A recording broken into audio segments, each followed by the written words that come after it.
세상에는 많은 종교가 있습니다. 그런데 그 종교 안에는 도덕도 있고 철학도 있고 심오한 사상도 있습니다. 그런데 말입니다, 그 많은 종교들 속에는 부활이 없습니다. 부활은 오직 예수 그리스도에게만 일어난 사건입니다.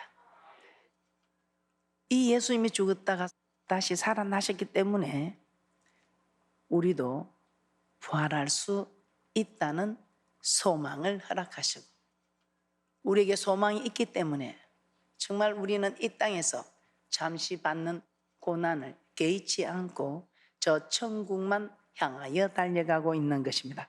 자, 그러면 오늘 도대체 이 부활절은 우리에게 어떤 의미가 있는 것인가? 그리고 이 부활이 있기에 우리에게 주어지는 축복이 무엇인가? 오늘 말씀을 통해서 깨닫는 축복자들 되시기를 주님의 이름으로 축복합니다. 자, 첫 번째, 부활절이 우리에게 주는 의미, 우리의 믿음이 참되다는 것입니다. 우리의 믿음이 참되다. 우리의 믿음이 헛된 것이 아니고 우리의 믿음이 참되다는 것입니다. 고린도전서 15장 14절에서 15절 말씀입니다. 그리스도께서 만일 다시 살지 못하셨으면 우리의 전파하는 것도 헛것이요, 또 너희 믿음도 헛것이며, 또 우리가 하나님의 거짓 증인으로 발견되리니, 우리가 하나님이 그리스도를 다시 살리셨다고 증거하였음이라. 만일 죽은 자가 다시 사는 것이 없으면 하나님의 그리스도를 다시 살리시지 아니하셨으리라. 만일 그렇게 해서 다시 살지 않았으면 정말 우리 전하는 것도 헛것이다 이 말입니다. 우리는 거짓 증언자들이다 이 말입니다. 그래서 우리가 정말 전하는 이것이 헛것이 아니고 우리의 믿음이 참되다, 이것을 오늘 우리 하나님께서 깨닫게 하는 큰 의미가 있는 줄 믿습니다. 사도행전 3장 15절입니다. 사도행전 3장 15절입니다. 생명의 주를 죽였도다. 그러나 하나님의 죽은 자 가운데서 살리셨으니 우리가 이 일의 증인이로다. 이처럼 베드로와 사도들은 예수님의 부활을 증거하였고 예수님의 부활을 직접 목격하고 체험한 증인들이라고 하였습니다. 만일 예수님이 다시 살지 못하셨으면 그들은 거짓된 것을 전파하였고 거짓 증인들이 되는 것입니다. 예수 믿는 성도들의 믿음도 다 헛된 것이 되는 것입니다. 그런데 예수님은 죽은 자 가운데서 부활하여 능력으로 하나님의 아들로 인정되셨다고 합니다. 로마서 1장 3절에서 4절입니다. 로마서 1장 3절에서 4절 말씀입니다. 이 아들로 말하면 육신으로는 다윗의 혈통에서 나셨고 성결의 영으로는 죽은 가운데서 부활하여 능력으로 하나님의 아들로 인정되셨으니 곧 우리 주 예수 그리스도시니라. 예수님은 다윗의 혈통을 통해 태어났습니다. 육신의 몸을 입고 이 땅에 오셨습니다. 그래서 예수님을 사람으로 생각할 수 있습니다. 예수님이 다윗의 혈통을 통해서 이 땅에 오셨기 때문에 예수님은 육신을 입고 오셨기 때문에 사람으로 생각할 수 있다 이 말입니다. 그런데 웬일입니까? 예수님은 죽은 자 가운데서 다시 부활하셨다 이 말입니다. 베드로는 이 일을 목격한 자요 증인이라고 했습니다. 죽은 자 가운데서 다시 살아나심으로 사람이 아니라 하나님의 아들이심을 증명한 것입니다. 예수님께서 다시 살지 못하셨으면, 부활하지 못하셨다면 예수님은 한낱 인간에 불과하다고 해도 과언이 아닐 것입니다. 그래서 우리 주님께서는 내가 부활이요 생명이라 했습니다. 우리 주님께서 다시 살지 못했으면 이 모든 말들이 거짓이다 이 말입니다. 그러나 다시 살아나셨기 때문에 이 말씀은 진리다, 참이다 이 말입니다. 그래서 우리의 믿음은 참되다. 정말 우리는 우리를 지으시고 세상 만물을 주장하시는 하나님을 섬기고 있다는 것입니다. 요한복음 11장 25절입니다. 요한복음 11장 25절입니다. 예수께서 가라사대 나는 부활이요 생명이니 나를 믿는 자는 죽어도 살겠고 예수님이 만일 부활하지 못하셨다면 예수님의 이 말씀도 거짓말이 된다는 것입니다. 예수님을 믿고 있는 모든 말이 다 거짓말이 된다는 것입니다. 그러나 예수님은 죽음에서 분명히 부활하셨습니다. 그러므로 예수님은 사람이 아니라 하나님의 아들이시다 이 말입니다. 그리고 그분이 하신 말씀이 참이며 진리다 이 말입니다. 그러므로 우리의 믿음도 절대로 헛된 것이 아닙니다. 예수님의 부활을 믿고 우리는 예수님은 하나님의 아들이시다, 예수님의 말씀이 곧 하나님의 말씀이다, 이렇게 믿고 가는 우리는 하나님이 우리에게 알게 하신 복 있는 분들이다 이 말입니다. 우리 하나님께서 우리에게 이렇게 알게 하지 않으면 우리가 모른다는 거예요. 그런데 우리가 하나님이 정말 주는 그리스도의 살아계신 하나님의 아들이라 믿어지는 이것이 복이다 이 말입니다. 그래서 우리의 믿음은 헛것이 아니고 참이다. 그리고 우리의 믿음이 참되다는 것을 이 부활의 아침에 우리에게 깨닫게 하는 축복인 줄 믿습니다. 그리고 두 번째는 여러분이 너무나 잘 알고 있는 죄사함이 있다는 것입니다. 이 세상에 많은 문제가 있습니다. 가난의 문제, 세계 재앙의 문제, 다툼과 이런 분쟁에 많은 문제가 있습니다. 그런데 그 중에도 가장 큰 문제가 무엇일까요?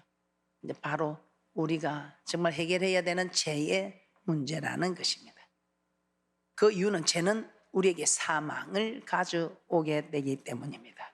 자, 그래서 로마서 5장 12절에서는 한 사람으로 말미암아 죄가 세상에 들어왔고 죄로 말미암아 사망이 왔다고 합니다. 그런데 웬일입니까? 이 한 사람으로 인하여 죄가 세상에 들어오고 이 죄의 대가는 사망인데 이 죄가 들어옴으로 모든 사람이 죄를 지었으므로 사망이 모든 사람에게 이르렀다고 말씀하고 있습니다. 로마서 5장 12절입니다. 로마서 5장 12절입니다.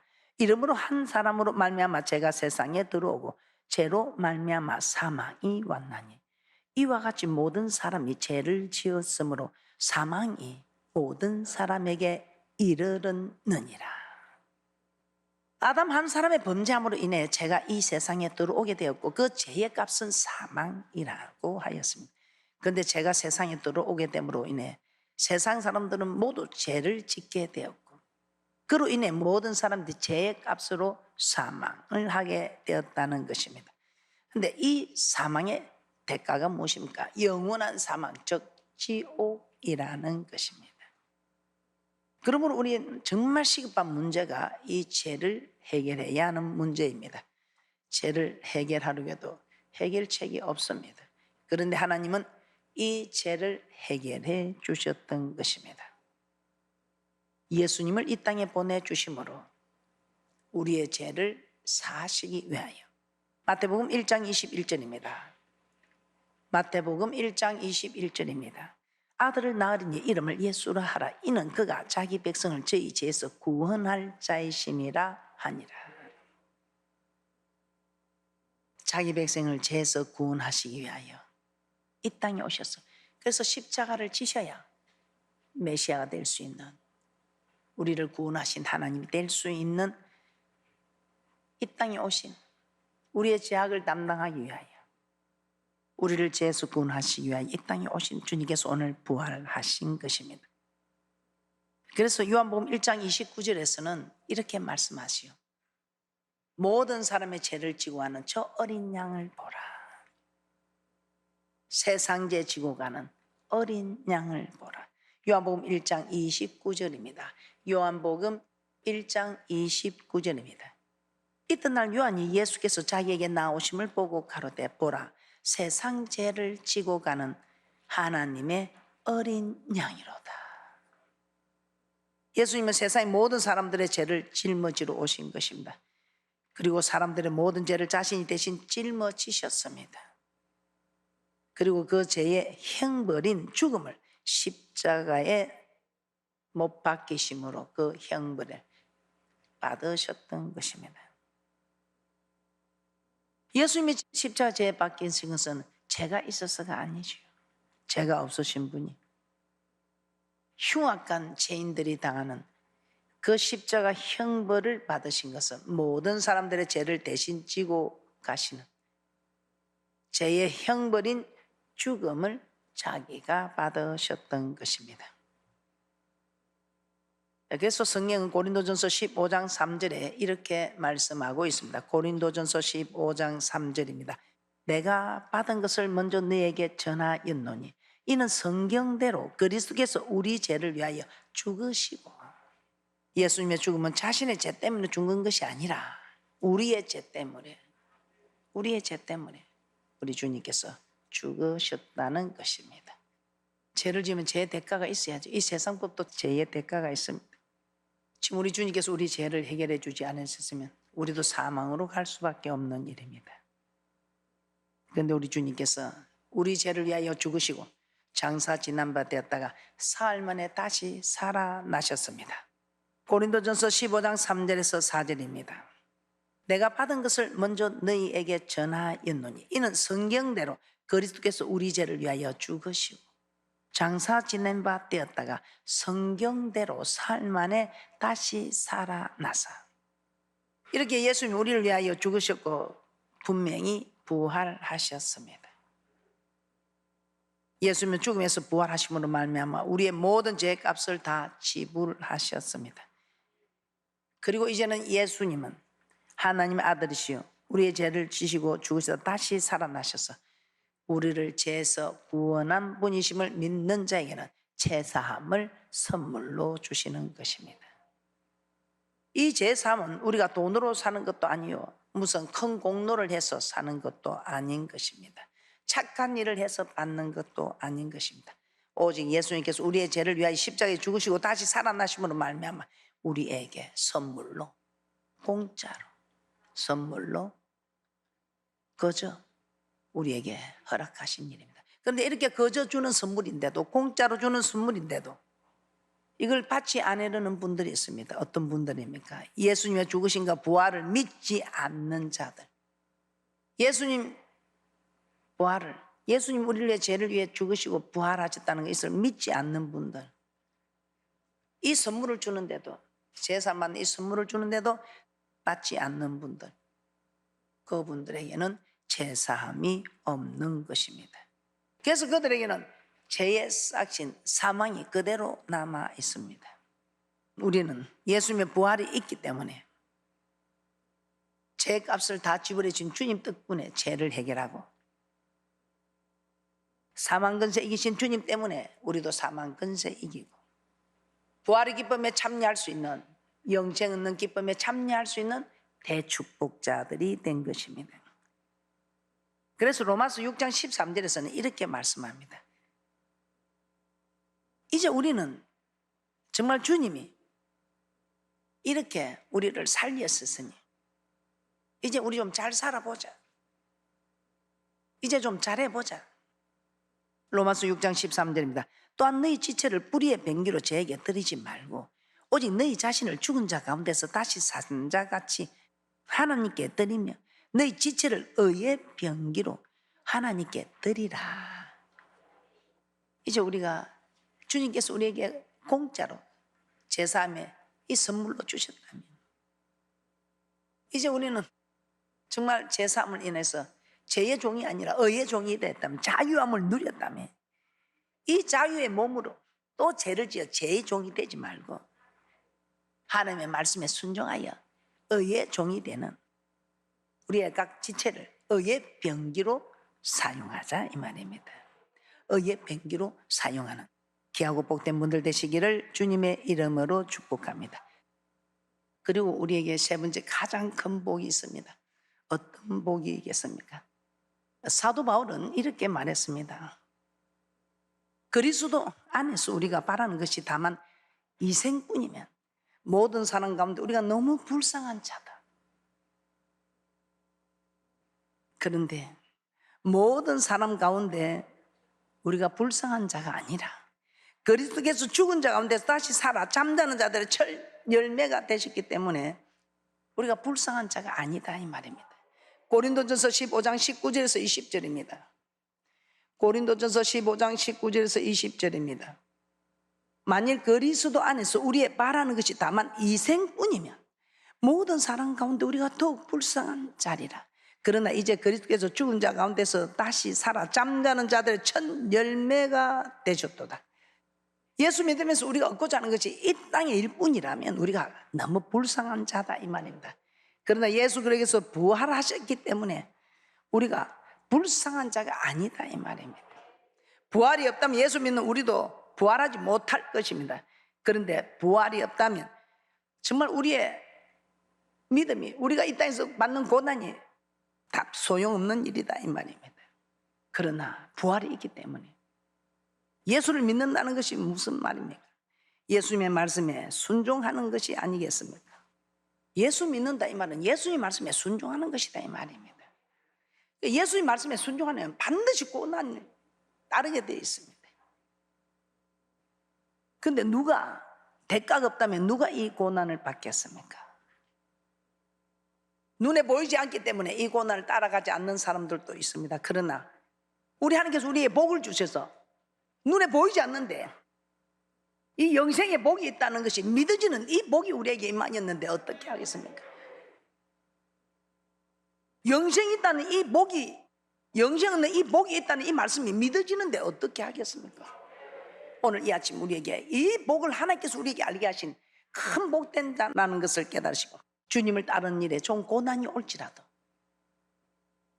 장차받을 영광과 좋게 비교할 수 없음을 깨달아 잘 참고 견디는 귀하고 복된 분들 되시기를 주님의 이름으로 축복합니다. 이 땅에 이 고난, 잠시 받는 고난 너무 힘들어하지 마시고 저 천국에서 영원히 사는 이 일을 생각하시면서 이 땅 잠시 사라집니다. 잠시 지나갑니다. 그러나 저 천국 영원한 곳이 있다는 것을 아시고 말씀에 순종하는 고난을 기꺼이 받는 귀한 분들 되시기를 주님의 이름으로 축복합니다. 우리의 믿음의 조상 아브라함도 그렇습니다. 75세의 나이로 하나님 부르심을 받아 또 친척 아비집을 떠나 어디로 가야 할지 갈 바를 알지 못하고 나아갔습니다. 왜 그랬습니까? 일평생 장막생활 하면서 하나님의 경영하시고 지혜 실터가 있는 성을 바라보았습니다. 히브리서 11장 8절에서 10절입니다. 히브리서 11장 8절에서 10절입니다. 믿음으로 아브라함은 부르심을 받았을 때에 순종하여 장래 기업으로 받을 땅에 나갈새 갈 바를 알지 못하고 나갔으며 믿음으로 저가 외방에 있는 것 같이 약속하신 땅에 우가하여 동일한 약속을 유업으로 함께 받은 이삭과 야곱으로 더불어 장막에 가하였으니 이는 하나님의 경영하시고 지으실 터가 있는 성을 빨았음이니라. 아브라함이 부유한 자였습니다. 그런데 장막 생활을 한 것은 정말 자기 혼자 호의호식 할 수도 있지만 초라한 장막 생활을 한 것은 이 땅에 소망을 두지 않고 오직 천국집에 들어갈 것을 소망하며 살았다는 것을 말씀으로 증거하여 주고 있습니다. 이 땅에 잠시 지나가는 것, 주님을 위하여 받는 고난 개의치 않았다는 것입니다. 부활이 있다는 것을 알기 때문에, 부활의 소망이 있기 때문에 그렇게 살아갈 수 있었던 것입니다. 여러분은 어떻습니까? 여러분 부활의 소망이 있다면 지금 여러분이 당하고 있는 이 고난, 어려움 개의치 않습니다. 그런데 왜 내가 이런 고난을 받아야 되느냐고 왜 하고 아직도 계속 왜 하고 따진다면 아니겠지요. 모세 또한 마찬가지입니다. 모세는 바로의 공주의 아들이라 칭함을 거절했습니다. 하나님의 백성과 잠시 고난받는 것을 죄악의 낙을 누리는 것보다 더 좋아했다고 말씀하고 있습니다. 히브리서 11장 24절에서 26절 말씀입니다. 히브리서 11장 24절에서 26절 말씀입니다. 믿음으로 모세는 장성하여 바로의 공주의 아들이라 칭함을 거절하고 도리어 하나님의 백성과 함께 고난받기를 잠시 죄악의 낙을 누리는 것보다 더 좋아하고 그리스도를 위하여 받는 능욕을 애굽의 모든 보화보다 더 큰 재물로 여겼으니 이는 상주심을 바라봅니다. 모세는 애굽의 왕자로서 얼마든지 부귀영화를 누리며 살 수 있었습니다. 그러나 이 모세가 그는 낙을 누리지 않고 이스라엘 백성과 고난받기를 좋아한 것은 참으로 장차 하나님께서 천국에 갔을 때에 영생 있는 복을 허락하시고 천국에서 우리 주님께서 주실 상을 바라봤기 때문이라는 것입니다. 만일 모세에게 부활이 없었다면 그렇게 했을까요? 부활의 소망이 있었기 때문에 죄악의 낙을 누리지 아니하고 잠시 고난받는 고난을 선택했다는 것입니다. 그래서 성경은 이렇게 말씀하고 있습니다. 어떤 이는 더 좋은 부활을 얻고자 하여 악행을 받되 구차히 면하지 아니하였다. 참 대단한 믿음의 선진들의 고백입니다. 히브리서 11장 35절입니다. 히브리서 11장 35절입니다. 여자들은 자기의 죽은 자를 부활로 받기도 하며 또 어떤 이들은 더 좋은 부활을 얻고자 하여 악행을 받되 구차히 면하지 아니하였으며. 여러분은 어떻습니까? 예수님 좀 섬긴다니까 좀 힘들고 어렵다고, 교회 좀 섬기라, 주님 일 좀 하라, 말씀에 순종 안 하면 이런저런 이유로 핑계를 대고. 저는 주님 앞에 핑계할 것이 없습니다. 우리 주님께서 제게 나는 너를 위해서 생명을 주었다니까 제가 뭐 더 어떻게 따질 일이 없더라고. 나는 너를 위해서 생명을 주었다. 나 너를 위해서 생명을 주었는데 너 날 위해서 무엇을 하느냐? 너 날 위해서 무엇을 하느냐 할 때 아침밥 먹고 점심밥 먹고 저녁밥 먹고 또 자고 일어나서 또 아침밥 먹고 점심밥 먹고 저녁밥 먹고 그렇게 살아왔다고 고백하시겠습니까? 그건 세상 사람들의 고백입니다. 오늘 이렇게 구차히 악행을 면하지 아니하였다는 이 사람들을 보세요. 초대교회 성도들은 예수를 믿는다는 이유로 하행을 당하고 사자밥이 되기도 하고 십자가에 못 박히는 고난도 기꺼이 받은 것은 부활이 있기 때문이었습니다. 장차 부활하여 천국에 들어갈 것을 소망하고 더 큰 상을 바라보며 구차히 악행을 면하지 아니하였다는 것입니다. 우리 좀 그렇게 살아갑시다. 이제는 좀 힘들어도 힘들다 하지 마시고 어떤 일에도 네 말이 내 귀에 들린 대로 역사하겠다는 하나님의 말씀 따라 힘들어도 주님 도와주세요. 참을 수 있게, 주님 잘 견딜 수 있게 도와주세요. 저 주님만 보고 가잖아요. 그래도 주님 연약한 존재라 또 오늘 또 이렇게 넘어지고 자빠집니다. 주님 도와주세요. 주님 도와주세요. 좀 우리 이렇게 살아가면 되겠습니까? 예수 믿는다는 이유로 하행을 당하고 사자밥이 되고 십자가에 못 박히는 이 어려움 속에서도 장차 부활하여 천국에 들어갈 것이라는 이 소망을 붙잡았기 때문에 악행을 구차히 면하지 아니하고, 그래서 우리도 앞으로는 어떻게 힘들고 어려운 일이 있어도 구차히 이 고난 면하지 아니하고 예수 그리스도 이름으로 넉넉히 이기며 든든히 세워져가는 대축복자들 되시기를 주님의 이름으로 축복합니다. 그래서 요한복음 5장 29절에서 이렇게 말씀합니다. 요한복음 5장 29절입니다. 선한 일을 행한 자는 생명의 부활로, 악한 일을 행한 자는 심판의 부활로 나오래. 우리 다 부활합니다. 그런데 어떤 부류는 생명의 부활로 영생에 들어가고 어떤 부활은 심판의 부활로 사망, 지옥에 들어가게 된다는 것입니다. 지금 우리가 살 때는 잘 모르겠죠. 그런데 주님 앞에 섰을 때는 반드시 우리는 부활을 한다. 어떤 부활? 생명의 부활이냐 심판의 부활이냐. 그래서 생명의 부활로 들어가기 위해서 우리가 어떻게 해야 생명의 부활로 들어가는지 이걸 밤낮으로 주야의 율법을 묵상하며 이 말씀대로 살기가 너무 힘들어서 주님 도와주세요 하고 우리가 기도하고 있지 않습니까? 모두가 생명의 부활로 나아가는 귀한 분들 되시기를 주님의 이름으로 축복합니다. 로마서 8장 17절에서 18절 말씀입니다. 로마서 8장 17절에서 18절 말씀입니다. 자녀이면 또한 후사 곧 하나님의 후사요 그리스도와 함께한 후사니 우리가 그와 함께 영광을 받기 위하여 고난도 함께 받아야 될 것이니라. 생각건대 현재의 고난은 장차 우리에게 나타날 영광과 좋게 비교할 수 없도다.